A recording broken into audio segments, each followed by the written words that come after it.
Hello student, welcome to our channel. आज के tutorial में हम लोग 12th क्लास का टॉपिक देखेंगे, ऑब्जेक्ट ओरिएंटेड प्रोग्रामिंग। ये सी बोर्ड का आपका थर्ड चैप्टर है।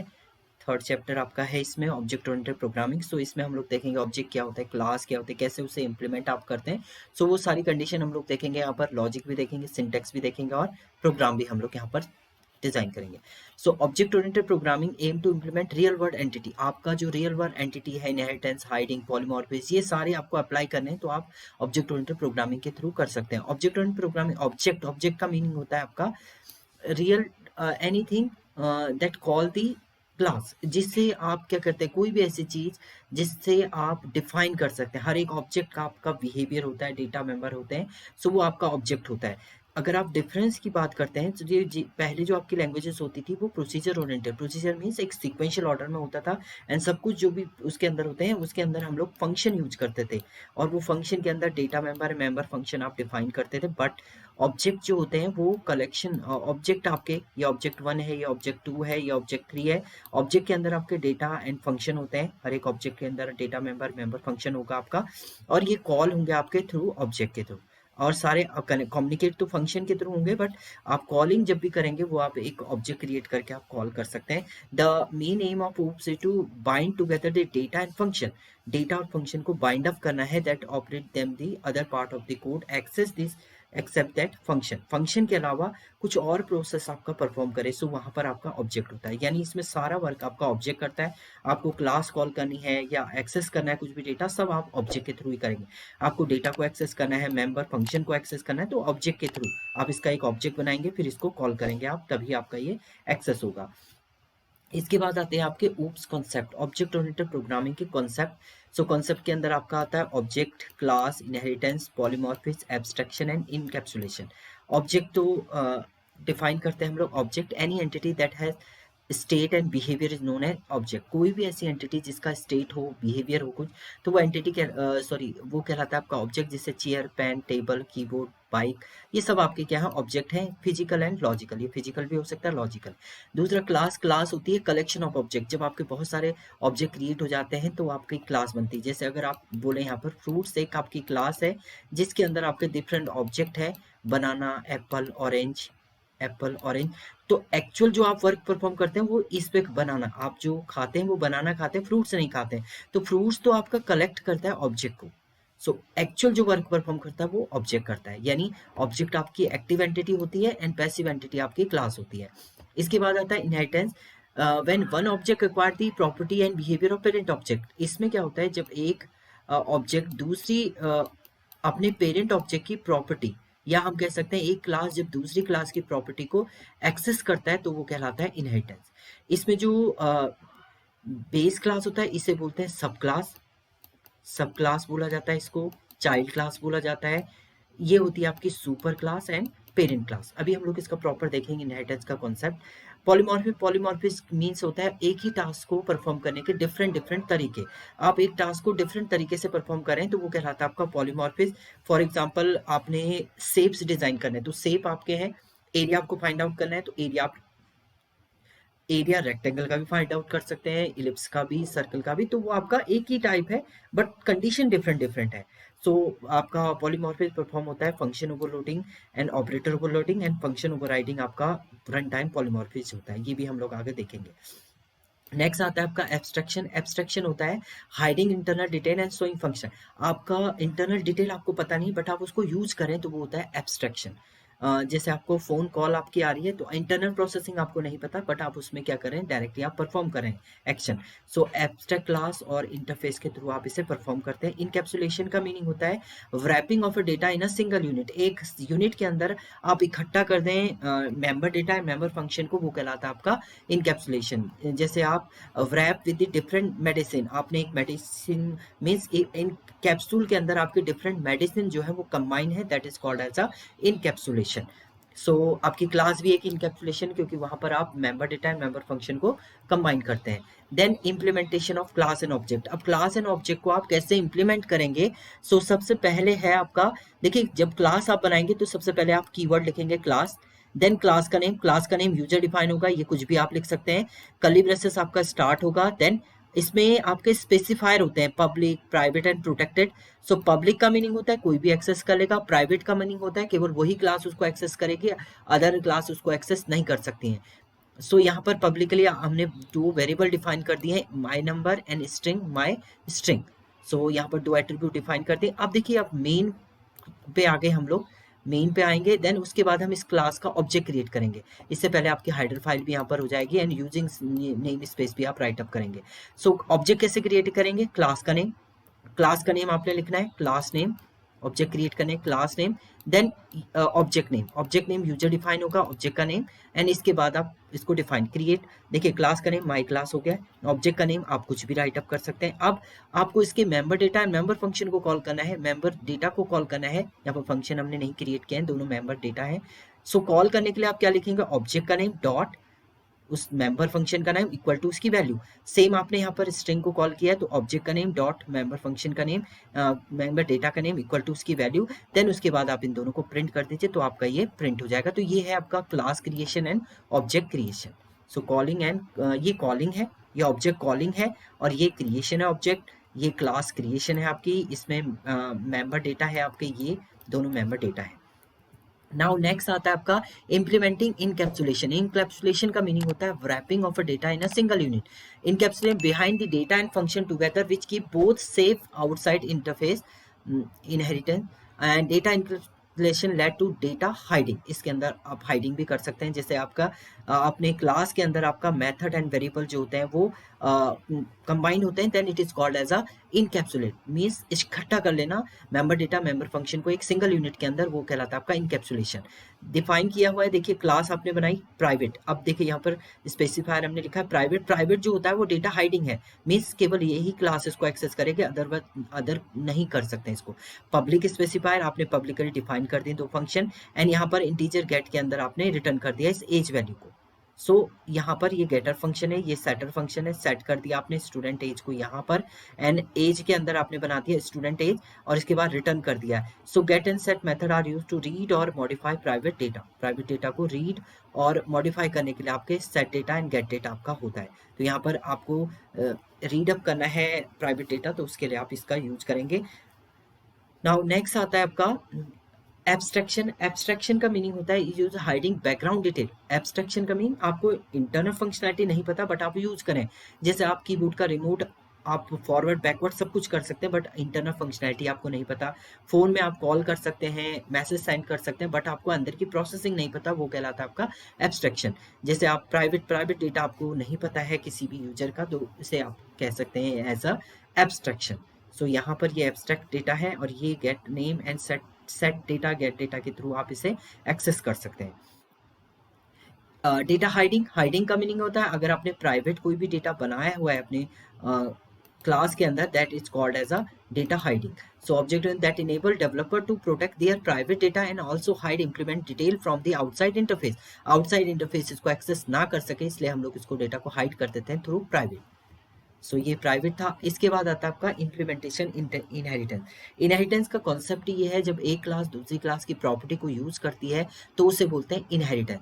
सो in simple inheritance process which one object acquire all the property and behaviour of parent object and C++ inheritance member of another class is called as a derived class and class whose member is inherited is called base class। means ये आपकी होती है super class, इसको super class भी बोलते हैं, इसको बोलते हैं आपकी बेस क्लास भी बोलते हैं, पेरेंट क्लास भी बोलते हैं, इसको बोलते हैं आपकी सब class, drive class and child class. ये होता है आपका। सो टाइप्स ऑफ इनहेरिटेंस की अगर हम बात करें तो सबसे पहला आता है सिंगल इनहेरिटेंस, जिसमें एक सुपर क्लास होगी, एक ही सब क्लास होती है। दूसरा आता है इसमें हायरार्किकल इनहेरिटेंस, एक सुपर क्लास होगी, एक से ज्यादा सब क्लासेस होंगी, और सारे सब क्लासेस जो है सुपर क्लास की प्रॉपर्टी को एक्सेस कर सकती हैं। मल्टी लेवल मीन्स एक सुपर क्लास, उसके नीचे सब क्लास भी एक पेरेंट क्लास की तरह वर्क कर रहा है आपका सब क्लास। सो ये ग्रैंडफादर है, ये फादर है, और ये चाइल्ड है। सो इस प्रोसेस में आपका जो बनता है वो आपका कहलाता है मल्टी लेवल इनहेरिटेंस। इसमें क्या होता है, एक फादर है, उसके बहुत सारे चाइल्ड हैं, वो आपका हायरार्किकल इनहेरिटेंस कहलाता है। फिर आता है आपका multiple inheritance. Multiple means more than one super class and one सब क्लास, एक से ज्यादा सुपर क्लास होगी और एक ही आपकी सब क्लास होगी तो वो आपका कहलाता है मल्टीपल इनहेरिटेंस। ये आपका होता है एक से ज्यादा पेरेंट है और एक सब क्लास है, तो सारे पेरेंट की प्रॉपर्टी को एक सब क्लास, एक चाइल्ड ही क्या कर रहा है, एक्सेस कर रहा है, वो आपका कहलाता है multi level inheritance, sorry multiple inheritance. इसके बाद आता है हाइब्रिड। हाइब्रिड कॉम्बिनेशन होता है हेरारिकल एंड मल्टीपल इनहेरिटेंस का।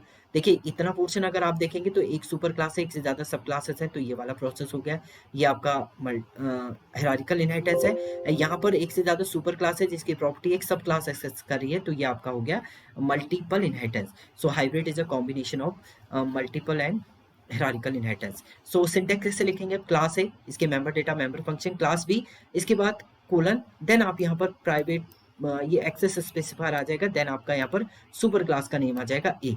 सो इसका मीनिंग है अब आप जब ऑब्जेक्ट क्रिएट करेंगे तो आप सब क्लास का करेंगे, उससे आप सुपर क्लास की प्रॉपर्टी को डायरेक्टली एक्सेस कर सकते हैं। फॉर एग्जांपल ये एक छोटा सा प्रोग्राम है, यहाँ पर हमने क्या लिखा है, ये हेडर फाइल है, ये आपका यूजिंग नेम स्पेस है, क्लास हमने क्रिएट की क्लास अकाउंट, इसके अंदर पब्लिकली फ्लोट सैलरी हमने दे दी 60,000। सो ये क्लास कंप्लीट हो गई। दूसरी क्लास हमने class programmer, then access the property of account. Account देखिए पब्लिक के सिवा पब्लिक अकाउंट, पब्लिक इसके अंदर हमने दे दिया है फ्लोट बोनस इज 5,000। सो ये भी क्लोज होगी, तो ये सुपर क्लास है, ये सब क्लास है। अब हम ऑब्जेक्ट जो बनाएंगे वो बनाएंगे सब क्लास का। सो प्रोग्रामर P1 का हमने ऑब्जेक्ट किया, इस ऑब्जेक्ट के थ्रू आप डायरेक्टली कॉल कर सकते हैं सब क्लास को भी एंड सुपर क्लास को भी। सो रीयूजेबिलिटी कॉन्सेप्ट यहाँ पर आपका यूज होता है।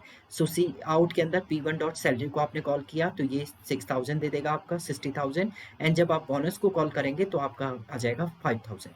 सो ये रीयूजेबिलिटी कॉन्सेप्ट को आपका यूज करता है। इम्प्लीमेंटेड पॉलीमॉर्फिज्म, पॉलीमॉर्फिज्म होता है आपका वन नेम मैनी फॉर्म्स, एक ही नाम है और बहुत सारे आप उससे काम परफॉर्म कर रहे हैं, तो वो आपका पॉलीमॉर्फिक ग्रीक वर्ड है। Poly plus more, poly means many and morphism forms, one name many forms are called as a polymorphism. Is a Greek word. Object oriented programming polymorphism two types के होते हैं आपके, compile time polymorphism, run time. Compile के अंदर आता है आपका function overloading, operator overloading, and run के अंदर आता है आपका virtual function. So virtual function या आपका फंक्शन ओवरराइडिंग भी बोलते हैं। सो कंपाइल टाइम पॉलीमॉर्फिज्म या फंक्शन ओवर लोडिंग। अब क्या होता है आपका फंक्शन ओवरलोडिंग, फंक्शन ओवरलोडिंग होता है जब आप एक सिंगल क्लास के अंदर, देखिए एक सिंगल क्लास के अंदर सेम नेम का फंक्शन, सेम नेम का फंक्शन बार बार यूज होता है विद डिफरेंट डिफरेंट पैरामीटर। देखिए यहाँ पर इंटीजर एक्स लिखा है, डबल एक्स कर दिया है, इंटीजर एक्स इंटीजर वाई कर दिया है। सो एक सिंगल क्लास में जब आप सेम नेम का फंक्शन बार बार यूज करते हैं तो उसे बोलते हैं फंक्शन ओवरलोडिंग, और इसे बोला जाता है कंपाइल टाइम पॉलीमॉर्फिज्म। सो इसमें आप जब कॉल करेंगे तो आप जैसे ही आपने 7 लिखा है तो ये इंटीजर वैल्यू, तो ये कॉल करेगा इंटीजर वैल्यू को। जब आप 9 पॉइंट ये लिखेंगे तो डबल को कॉल कर देगा, एंड जब आप 2 पैरामीटर पास करेंगे तो ये इस वाले को कॉल कर देगा। सो फंक्शन ओवरलोडिंग का कॉन्सेप्ट ये होता है एक सिंगल क्लास में जब आप सेम नेम का फंक्शन बार बार यूज करते हैं विद डिफरेंट डिफरेंट पैरामीटर। अब पैरामीटर देखिए टाइप ऑफ पैरामीटर डिफरेंस हो सकते हैं, नंबर ऑफ पैरामीटर आपके डिफरेंट हो सकते हैं, ये आपका कहलाता है फंक्शन ओवरलोडिंग। एक सिंगल क्लास, क्लास एक ही होनी चाहिए और फंक्शन के नेम आपके सेम होंगे और पैरामीटर आपके डिफरेंट डिफरेंट होंगे। दूसरा आता है आपका compile time operator overloading. Operator overloading का मीनिंग है एक ही ऑपरेटर को आप डिफरेंट डिफरेंट तरीके से यूज करें। So C also provide the operator overloading, we can make the operator plus for the string class to concatenate two string. दो string को आपको कंबाइन करना है तो प्लस ऑपरेटर आप लेते हैं। सेम आपको ऐड करना है कुछ वैल्यू तो भी आप प्लस का यूज करें, तो वहां पर आपका यूज होता है ऑपरेटर ओवरलोडिंग। देखिए यहाँ पर क्लास बनाई complex, integer, real and imaginary part ले लिया। पब्लिक के अंदर कॉम्प्लेक्स में इंटीजर हमने r इक्वल टू 0 लिया है एंड i इक्वल टू 0 लिया है। इसके अंदर रियल को हमने r बना दिया, इमेजिनरी को i बना दिया। ये फंक्शन हमने क्रिएट किया है यहाँ पर और इसकी वैल्यू इनिशियलाइज कर दी है। सो कॉम्प्लेक्स ऑपरेटर हमने लिया है plus, is a complex constant plus, this is the automatic call plus in using with and between two complex operator. Okay, so इसके बाद आपका क्या होगा, यहाँ पर कॉम्प्लेक्स आर एस का हमने एक कॉम्प्लेक्स का ऑब्जेक्ट क्रिएट कर दिया है। ऑब्जेक्ट क्रिएट करने के लिए R E S dot real, real को कॉल किया and real plus object real आपका कॉल हो जाएगा, ऑब्जेक्ट प्लस रियल, रियल को आपका कॉल हो जाएगा ऐसे इमेजिनरी पार्ट एंड रिटर्न हो जाएगा आपका आर ई एस। तो ये पूरा पार्ट आपका किसका था, ये कॉम्प्लेक्स के अंदर का पार्ट है।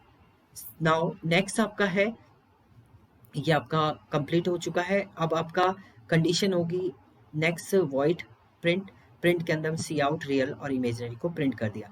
सो यहाँ पर इंट मेन के अंदर कॉम्प्लेक्स C1 आपने ऑब्जेक्ट क्रिएट किया और कॉल भी कर दिया डायरेक्ट 10 एंड 5। सो 10 वैल्यू हो गई R की एंड 5 वैल्यू हो गई आपकी I की। सो बाय डिफॉल्ट अगर आप कुछ नहीं देंगे तो उस कंडीशन में 0 0 ले लेगा वैल्यू। एंड सेकेंड ऑब्जेक्ट भी क्रिएट किया आपने C2 इज 24 आपका हो जाएगा। तो complex of C3 equal to C1 plus C2 add की value and operator plus and then C3 dot print कर देंगे आप, तो आपका ये हो जाएगा प्रिंट हो जाएगी आपकी वैल्यू। सो इस डायरेक्टली कॉल करेगा आपका और प्रिंट हो जाएगी वैल्यू। नाउ नेक्स्ट है रन टाइम पॉलीमॉर्फी। ये होता है आपका फंक्शन ओवरराइडिंग के थ्रू। फंक्शन ओवरराइडिंग क्या होता है आपका, अब यहाँ पर आपकी क्लास डिफरेंट होगी। In different class you can use same name function with same parameter, same access specifier भी आपका सेम होना चाहिए। So it is called as a function overriding. So जब आप ऑब्जेक्ट क्रिएट करेंगे ड्राइव क्लास का, तो आप कॉल कर रहे हैं ऑब्जेक्ट डॉट गेट डेटा, तो ये ड्राइव क्लास के फंक्शन को ही कॉल करेगा, सुपर क्लास के नहीं करेगा। उसके लिए आपको सुपर क्लास का ऑब्जेक्ट क्रिएट करना पड़ेगा, देन आप इसे कॉल करेंगे। सो ये प्रोग्राम है आपका। देखिए एनिमल नाम का एक क्लास बनाई है पब्लिक ईट, सो इसमें प्रिंट कर दिया ईटिंग। डॉग बनाई पब्लिक एनिमल, ये भी फंक्शन बना दिया हमने eat. So in different class you can use same name function with the same parameter, same access specifier। And तीसरी कंडीशन है आपका इनहेरिटेंस का कॉन्सेप्ट भी यहाँ पर होना चाहिए। अगर इनहेरिटेंस का कॉन्सेप्ट नहीं लगाएंगे तो ये आपका फंक्शन ओवरराइडिंग नहीं होगा, ये सिंपल फंक्शन हो जाएगा तब आपका। सो अब आप ऑब्जेक्ट क्रिएट करें डी से आप ईट को कॉल करेंगे तो ये इस वाले को कॉल करेगा, इस वाले को नहीं करेगा, ऊपर वाले को। उसके लिए आपको इसका अलग से ऑब्जेक्ट क्रिएट करना पड़ेगा। एनिमल का ऑब्जेक्ट आप क्रिएट करेंगे, OB A कर देते हैं इक्वल टू एनिमल आप करेंगे एंड देन इसके बाद आप A डॉट ईट को कॉल करेंगे तो ये कॉल हो जाएगा आपका टॉप वाला ईट। सो ऑब्जेक्ट क्रिएट करने के लिए क्या लिखते हैं आप, क्लास का name object name equal to directly आपको क्या करना है, उससे कॉल कर देना है, फंक्शन को कॉल करना है। सो ऑब्जेक्ट आपका यहाँ पर क्रिएट हो जाएगा। सो ये ऑब्जेक्ट भी क्रिएट हो गया एंड कॉलिंग भी हो गई है। नाउ लास्ट और टॉपिक है आपका एडवांटेज ऑफ ओप्स की क्या एडवांटेज है। Through inheritance we can eliminate redundancy problem जो होती है वो आपकी रिमूव हो जाएगी। Code and existing the use means same आप दोनों क्लासेस में सेम यूज करें तो आपको एक ही ऑब्जेक्ट बनाना है और उससे कॉल करा देना, ये आपकी मेन प्रॉब्लम जो होगी रिजॉल्व हो गई। Principle of data hiding help the security, secure data secure रहता है क्योंकि हाइडिंग आप यूज करते हैं तो उससे आपका डेटा सिक्योर रहता है। It is possible to have multiple object, आप क्रिएट कर सकते हैं multiple object. It is easy to partitioning the work in object based on the object, means कोई भी प्रोजेक्ट को आप ऑब्जेक्ट बेस पे डिवाइड कर सकते हैं एंड पार्टीशन में कन्वर्ट कर सकते हैं। Object system can be easily upgraded from the small to, इसे आप डायरेक्टली स्मॉल से आप अपग्रेड कर सकते हैं। Message passing technique of communication between object के बीच में आप कम्युनिकेट कर सकते हैं मैसेज पासिंग के through. And code reuse is possible, इसमें एक ही कोड को आप बार बार रीयूज कर सकते हैं थ्रू ओप्स। सो ये आपके एडवांटेज थे। सो ये आपका ओप्स के concept and object oriented programming concept थे आपके। Thank you student.